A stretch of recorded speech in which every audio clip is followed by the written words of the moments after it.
पर इसको ये नहीं पता था कि ये 4 दिन उसके लाइफ के बहुत डेंजरस 4 दिन होने वाले हैं, जो वो अपनी पूरी लाइफ नहीं भूल पाएगा।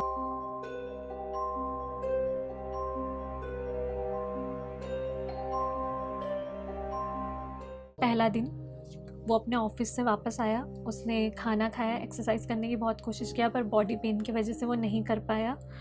और खाना खाने के बाद टेरेस पे गया, थोड़ा सा घूमा और अपने रूम पे आके, आज काफ़ी थक गया था तो उसने सोचा कि मैं जल्दी सो जाता हूँ। सो वो अपने रूम पे आके अपने बेड पे लेटा और सो गया।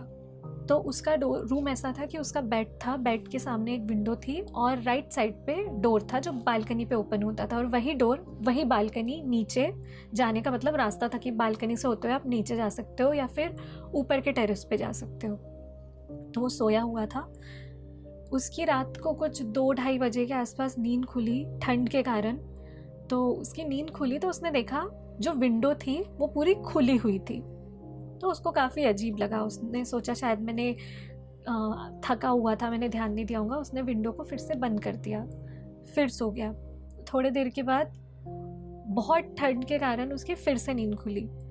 तो उसने देखा कि इस बार जो डोर है वो पूरा खुला हुआ था और बालकनी के बाहर पूरा अंधेरा था और वहाँ से ठंडी हवा आ रही थी। और सबको पता है कि दिवाली के टाइम पे बहुत ठंड होती है, तो और वो भी गुड़गांव और दिल्ली के आसपास तो कुछ ज़्यादा ही ठंड होती है। तो उसको लगा कि मैं तो डोर बंद करके गया था, डोर किसने खोल दिया। उसने कुछ नहीं सोचा, उसने डोर बंद किया, सो गया। ये दिन निकल गया। नेक्स्ट डे फिर से रात में वो सोया। इस बार उसने सब अच्छे से लॉक करके सोया था, डोर बंद करके सोया था, विंडो बंद करके सोया था। सो गया वो, और वो सोया था और फिर से उसकी रात में नींद खुली।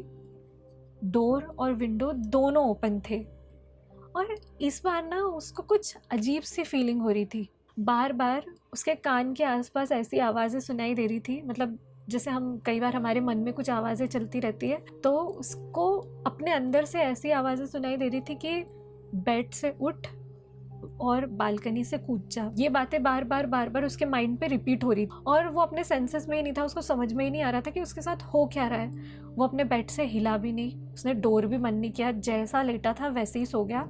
सुबह उठा, सुबह उसने डोर बंद किया और अब ये चीज़ें उसको बहुत ऑड लग रही थी। उसने अपनी एक फ्रेंड को कॉल किया और ये बातें ऐसी कैजुअली उसने उससे शेयर कर दिया कि मेरे साथ कुछ ऐसी ऐसी चीज़ें हो रही हैं, बहुत ऑड चीज़ें हो रही है। मेरी स्लीपर मेरे डोर के बाहर से कोई उठा के लेके चला गया, मेरे बॉडी में बहुत पेन हो रहा है तो मैं एक्सरसाइज नहीं कर पा रहा हूँ, मैं कुछ भी करता हूँ तो मेरा मन नहीं होता है, मैं जब और रात को अक्सर मेरी विंडो और मेरा डोर ओपन हो जाता है और मेरे मन में अजीब अजीब सी आवाज़ें आती है कि बेड से उठ और बालकनी से कूद जा और ये सब। तो ये सब बातें उसने अपनी फ्रेंड को बताया। उसकी फ्रेंड को थोड़ा ऑड लगा, उसने उससे और डिटेल में पूछी कि और क्या क्या होता है, मतलब और कुछ ऐसी कुछ चीज़ें हुई है तुम्हारे साथ जो तुमको ऑड लग रही हो, जो कुछ इन्हीं दिनों के बीच में हुई हो। उसने बताया कि ये सब चीज़ें समझ में नहीं आ रहा है कब से हो रही है, पर बॉडी पेन तो मेरे को तब से हो रहा है जब से मैंने खीर खाया हो। तो उस लड़की ने पूछा कि कौन खीर, मतलब खीर खाने से कैसे बॉडी पेन हो सकता है। तो उसने बोला पता नहीं यार, उसने खीर पे क्या मिलाई थी। तो उस लड़की ने पूछी कि किसने। तब उसने बताया कि ये सब चीज़ें स्टार्ट होने के पहले और बॉडी पेन भी स्टार्ट होने के पहले एक दिन जो 2nd फ्लोर में लड़की रहती है वो हमारे फ्लोर पे आई और उसने खीर बना के लेके आई थी और उसने कही थी कि आज मेरा बर्थडे है तो हमने खीर बनाए थे और हम आपके साथ भी शेयर करना चाहते थे तो हमने आपके लिए भी बनाए। तो इसने खीर ले लिया और ये थोड़ा फूडी टाइप का था और इसको खाने पीने की चीज़ें बहुत पसंद थी, तो इसने अपने दोस्त के आने का भी वेट नहीं किया, इसने पूरी खीर खा लिया अकेले। उसके बाद से फिर बॉडी में पेन और काफ़ी चीज़ें स्टार्ट हो गई। तो ये लड़की को थोड़ा ऑड लगा जो वो स्टोरी सुन रही थी उसकी फ्रेंड को, कि स्लीपर्स गायब हो जाना, खीर खाने के बाद ऐसे अजीब सिम्टम्स, और जो भी वो बता रहा है कि डोर ओपन हो जाता है, सामान यहाँ का वहाँ नहीं मिलता है। और अब धीरे धीरे ना उसको सारी चीज़ें अजीब लगने लगी थी। तो उसने अपनी फ्रेंड से ये भी शेयर किया कि एक बार उसकी एक शर्ट उसने टेरेस पे सूखने डाला था और जब वो कपड़े उठाने गया तो वो शर्ट वहाँ पे नहीं मिली। बहुत ढूंढा उसने, बहुत ढूंढा, नहीं मिली। तो उसको लगा कि शायद हवा में उड़ के कहीं चली गई होगी और उसने नज़रअंदाज कर दिया। दूसरे दिन 2nd फ्लोर वाली बंदी ऊपर आई और उसने बोली कि ओ आपकी शर्ट ना मुझे कहीं पे तो भी पड़ी मिली थी, तो मैं तो ये आपकी शर्ट है, मैं लेकर आ गई।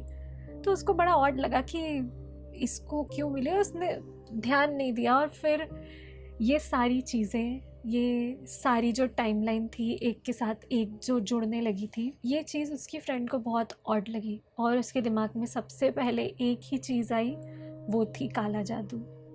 कहते हैं कि किसी के ऊपर काला जादू करना होता है तो किसी की चप्पल से या फिर किसी के कपड़े के टुकड़े से, किसी के बाल से, या उसको खाने में कुछ मिला के देने से, ऐसे इन सब चीज़ों से लोग काला जादू करते हैं। तो अक्सर हमने अपने नानी दादी से यही सुने हैं कि अपने बाल को, मतलब कहीं बाहर जाओ तो अपने बाल को बांध के रखो, या फिर किसी नए के घर जाओ, या फिर किसी रिलेटिव के घर जाओ, या किसी भी फ्रेंड के घर जाओ तो उसको अपने बाल टच मत करने दो, या फिर उसकी कंघी या उसका ब्रश मत यूज़ करो कि आपके बाल उसमें लग जाए, या फिर अपने कपड़े बाहर रात में मत सुखाओ, अंदर रखो। और बहुत सारी चीज़ें मैंने भी बहुत सारी चीज़ें ऐसे सुनी हो। मेरी भी नानी कहती थी कि बाल को संभाल के रखो, अपनी स्लीपर्स को घर के अंदर रखो रात में, या फिर ऐसी जगह रखो जहाँ पे वो सेफ़ रहे। तो अंकुर की फ्रेंड ने उससे पूछी कि कैसा बिहेवियर है जो आपके सेकंड फ्लोर पे रहती है उस बंदी का। तो अंकुर ने कहा कि उसने मेरे लिए खीर लेके आई थी, मैंने खीर खा लिया था। उसके बाद एक दिन वो हाय बोल रही थी, पर मैं बहुत ही इरिटेट हो गया था, बहुत इरिटेटेड था, हमेशा आके डिस्टर्ब करती रहती थी, हमेशा आके कुछ ना कुछ बहाने से कुछ लेने आती थी या बात करने की कोशिश करती थी। तो मैंने उसको एक दिन इग्नोर करके चला गया था। उसके बाद से वो मेरे को दिखती ही नहीं है, मेरे से बात ही नहीं करती है, अब दिखती भी नहीं है। तो फिर उसकी फ्रेंड को, अंकुर की फ्रेंड को थोड़ा सा डाउट हुआ, तो उसकी फ्रेंड ने उसको कहा कि एक काम करना, सैटरडे के दिन हनुमान चालीसा पढ़ के थोड़ा सा पूजा पाठ कर लेना, क्योंकि वो पूजा पाठ करता ही नहीं था, बस ऑफिस से घर यही सब करता था, और उसके पास भगवान की कोई मूर्ति भी नहीं थी। तो उसने कही कि हनुमान चालीसा में ही हनुमान जी की फ़ोटो होती है, तो उन्हीं के पैर पढ़ते हुए हनुमान चालीसा पढ़ लेना सैटरडे के दिन। उसकी जो फ्रेंड थी उसको थोड़ा सा डर भी लग रहा था कि ये अकेला है, तो उसने उसके लिए एक रुद्राक्ष की माला गले में पहनने के लिए ऑर्डर कर दी थी। तो फ्राइडे के दिन रुद्राक्ष की माला आई और उसने सोचा कि मैं सैटरडे के दिन ही पूजा पाठ करके ये माला पहन लूँगा। सैटरडे के दिन शाम को उसने हनुमान चालीसा पढ़ा और अपने रूम में थोड़ा सा धूप जो है, अगरबत्ती उसको घुमा के हनुमान जी की चालीसा के आजू बाजू, उनकी फ़ोटो के आजू बाजू पूजा करके उसने जो रुद्राक्ष की माला थी वो अपने गले में पहना। उसने रुद्राक्ष की माला पहना और उसके बाद से ना थोड़ा सा उसको सफोकेशन टाइप का फील होने लगा था, काफ़ी अजीब सा फील हो रहा था उसको, ऐसा लग रहा था जैसे कि सांस नहीं ले पा रहा है और बहुत एकदम से बीमार टाइप का फील कर रहा था। वो थोड़ा सफोकेशन फील हो रहा था, सांस लेते नहीं बन रहा था। तो वो डर के कारण अपने टेरेस पे गया कि थोड़ा बाहर खुली हवा में सांस लूँगा।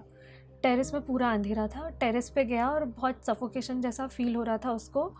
और थोड़े टाइम के बाद एकदम से ना उसको बहुत वॉमिट करने का मन करने लगा, बहुत सफोकेशन फील हो रहा था और वॉमिट करने का मन, उल्टी करने का मन हो रहा था। तो वो जल्दी से टेरेस से नीचे दौड़ के आया, वॉश बेसिन के पास गया और उसने उल्टी कर दिया।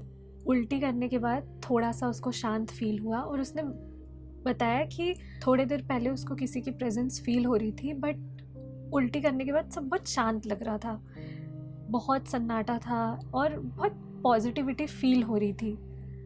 उसके बाद नेक्स्ट डे से उसने पूजा पाठ करना अपने रूम में स्टार्ट कर दिया था और रुद्राक्ष की माला वो हमेशा पहन के रहता था। और उसको समझ में आ गया था कि कुछ तो उसके ऊपर किसी ने किया था जो फिर हट गया। और कहते हैं कि जैसे कोई काला जादू करता है या कुछ भी करता है तो कुछ चीज़ों से वो कट भी जाता है, कुछ चीज़ों से कट कर सकते हैं, जैसे पूजा पाठ करके या कुछ चीज़ों से वो हट भी जाता है। तो वो जो उल्टी उसको हुई थी, उसने हनुमान चालीसा पढ़ा, उसने रुद्राक्ष पहना, उसके बाद जस्ट थोड़े ही टाइम के बाद जो उल्टी हुई, तो कहते हैं कि जो बॉडी के अंदर की नेगेटिविटी है, जो भी उसने खाया था या जो भी बुरी चीज़ उस बंदी ने उसके ऊपर करके दी थी, वो सब बाहर निकल गई और सब ठीक हो गया। नेक्स्ट डे से फिर से उसका नॉर्मल रूटीन स्टार्ट हो गया, वो जिम करने लगा, उसका बॉडी का पूरा पेन हट गया, एक्सरसाइज करना स्टार्ट कर दिया, बहुत पॉजिटिव, बहुत एनर्जी फील करता था, रात में उसकी नींद नहीं खुलती थी, सब सही चल रहा था। उसका जो दोस्त था वो भी वापस आ गया, सब कुछ ठीक हो गया था। अब जब भी वो ऑफिस से आता जाता रहता था तो सेकंड फ्लोर पे वो जो बंदी रहती थी वो उसको बहुत शॉकिंग तरीके से देखती थी, बहुत ऐसे देखती थी कि जैसे ये इतना नॉर्मल कैसे है, ये इतने अच्छे से आ जा कैसे रहा है। तो बहुत अजीब तरीके से दिखती थी। उसके बाद से उसने अपने स्लीपर्स, शूज़ सब थोड़ा अंदर रखना, सेफ़ साइड पे रखना स्टार्ट कर दिया था। उसने कपड़े बाहर धो के अगर वो सूखने भी डालता था तो वो पूरी नज़र रखता था कि कोई उठा के ना लेके चले जाए। उसने बहुत चीज़ों के प्रिकॉशंस लेना स्टार्ट किया था और थोड़ा अपने रूम में पूजा पाठ और ये सब भी उसने स्टार्ट कर दिया था। उसके बाद वो ज़्यादा टाइम उस अपार्टमेंट में नहीं रहा। शायद इस इंसिडेंट के 1 हफ़्ते बाद ही उसने वो अपार्टमेंट छोड़ दिया और थोड़े दूर और उसके ऑफिस से थोड़े पास उसने नया अपार्टमेंट लिया और वो अकेले वहाँ पे रहने लगा और सब ठीक हो गया। अब उसके साथ कोई भी अजीब चीज़ नहीं होती थी। उसने अपने इस एक्सपीरियंस से इतना तो सीखा था कि कई बार ऐसा होता है कि लोग जेलसी में या गुस्से में या फिर हमारी तरक्की को देख के या कुछ भी चीज़ों के कारण हमारे ऊपर कुछ ना कुछ ऐसा चीज़ कर सकते हैं और काला जादू रियल में एग्जिस्ट करता है। क्योंकि ऐसे कई केसेस मैंने सुनी हूँ, ऐसे कई इंसिडेंट मैंने सुनी हूँ और बहुत क्लोज़ लोगों से सुनी हूँ और कुछ मैंने फ़ील भी की हूँ, कुछ पर्सनली मैंने भी फ़ील की हूँ। तो हाँ, एग्जिस्ट करता है। तो बस यही है कि अपनी सेफ्टी के लिए कभी भी अपने बाल को हमेशा प्रोटेक्ट करके रखना, अपने कपड़ों को, अपने स्लीपर्स, शूज़ को प्रोटेक्ट करके रखना। अनजान लोगों के हाथ का कुछ भी नहीं खाना चाहिए, कुछ भी नहीं। वैसे भी घर वाले सब बोलते हैं, हमारे रिलेटिव्स, फैमिली वाले, कि अनजान लोगों के हाथ का कुछ नहीं खाना चाहिए, तो नहीं खाना चाहिए, वैसे भी नहीं खाना चाहिए। और किसी से हमारा झगड़ा हो गया और वो हमारे लिए कुछ लेके आया तो नहीं खाना चाहिए। तो आज की वीडियो में बस इतना ही। अगर आपको ये स्टोरी अच्छी लगी हो तो प्लीज़ चैनल को सब्सक्राइब करना। आगे और भी ऐसी स्टोरीज़ आती रहेगी। Thanks for watching.